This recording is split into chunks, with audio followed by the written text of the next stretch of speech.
At San Francisco, the United Nations Conference on World Security Organization moves ahead. French Foreign Minister Georges Bidault comes to the speaker's stand.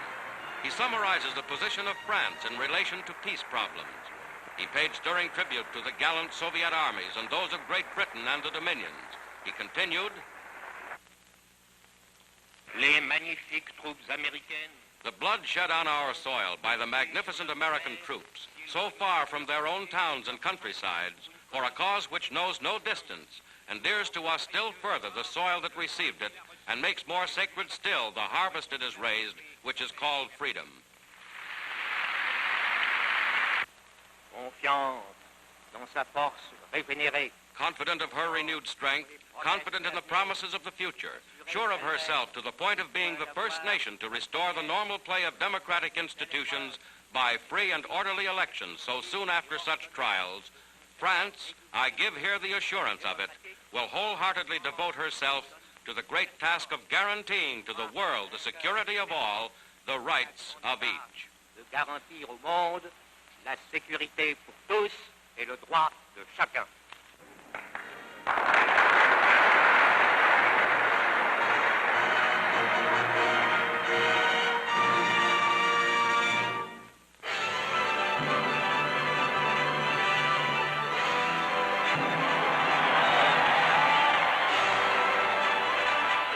Throughout the world, throngs of people hail the end of the war in Europe.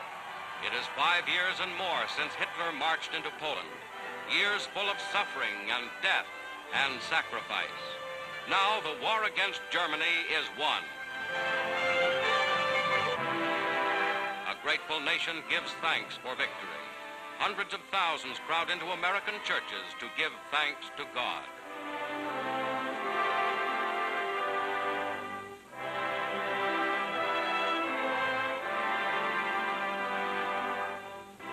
President Truman announced the official surrender.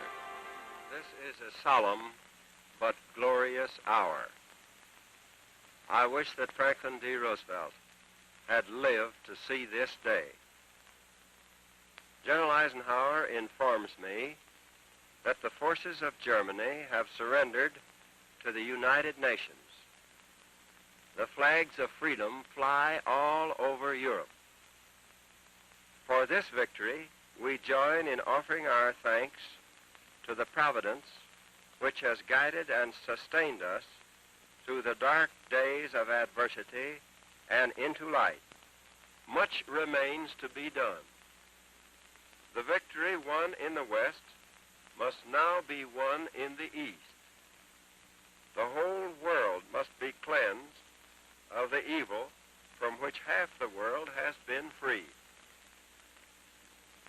United, the peace-loving nations have demonstrated in the West that their arms are stronger by far than the might of dictators or the tyranny of military cliques that once called us soft and weak. The power of our peoples to defend themselves against all enemies will be proved in the Pacific War as it was proved in Europe. Historic pictures of the last days of the war in Europe show American and Russian troops as they joined at Torgau on the River Elbe, splitting German armies in two. United States General Reinhardt meets Red Army General Rusakov, a meeting that spelled out certain German defeat. At Allied Mediterranean headquarters in Italy, the Germans unconditionally give up all of Italy and southern Austria. In civilian clothes, representatives of the German armies signed the surrender document. General W.D. Morgan, representing Supreme Mediterranean Commander Alexander, signs for the Allies. Preceding the final capitulation at Reims, this surrender eliminated 1 million German troops.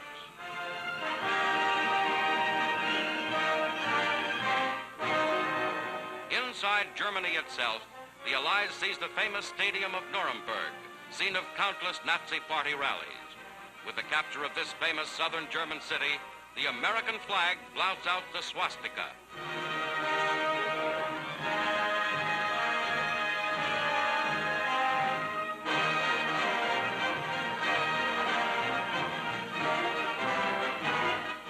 symbolic gesture, American troops destroy the Nazi Party emblem.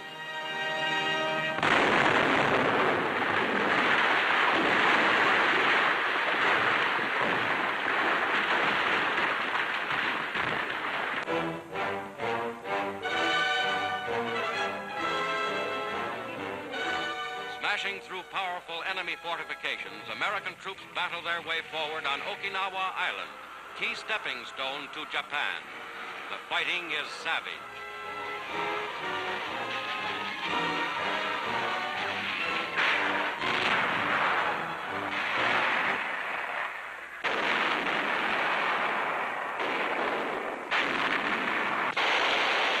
Okinawa natives come into United States 10th Army lines. They will be fed and sheltered by the Army's Civil Affairs Command. Wounded fighting men have the benefit of modern combat medical techniques. Hospital planes fly them to bases on distant islands. Resisting Japanese are blasted from their caves.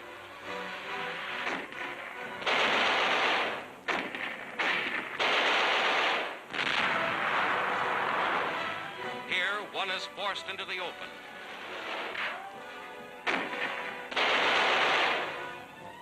Others surrender as the fierce, relentless Battle of Okinawa continues.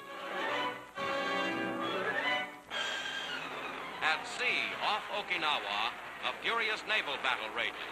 The United States Navy fleet is attacked full strength by the Japanese Imperial Air Force. An enemy plane comes in to drop its bombs.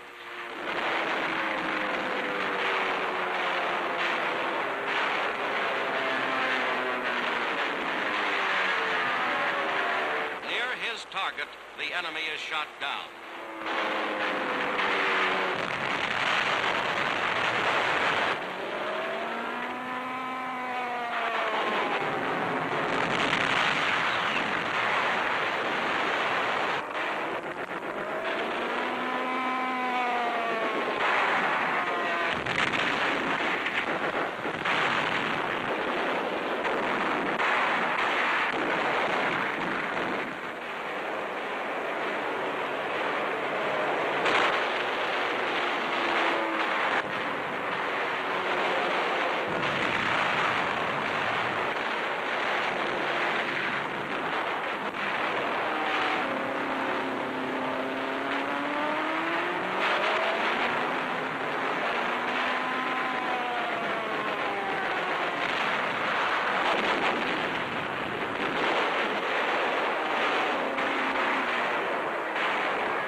American planes fighting the battle aloft return to their carriers.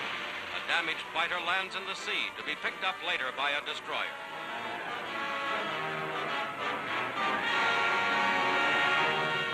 Another collides with carrier superstructure.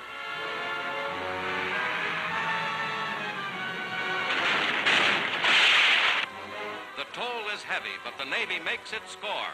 245 enemy planes shot down in this one attack. 2,500 total in 1 month.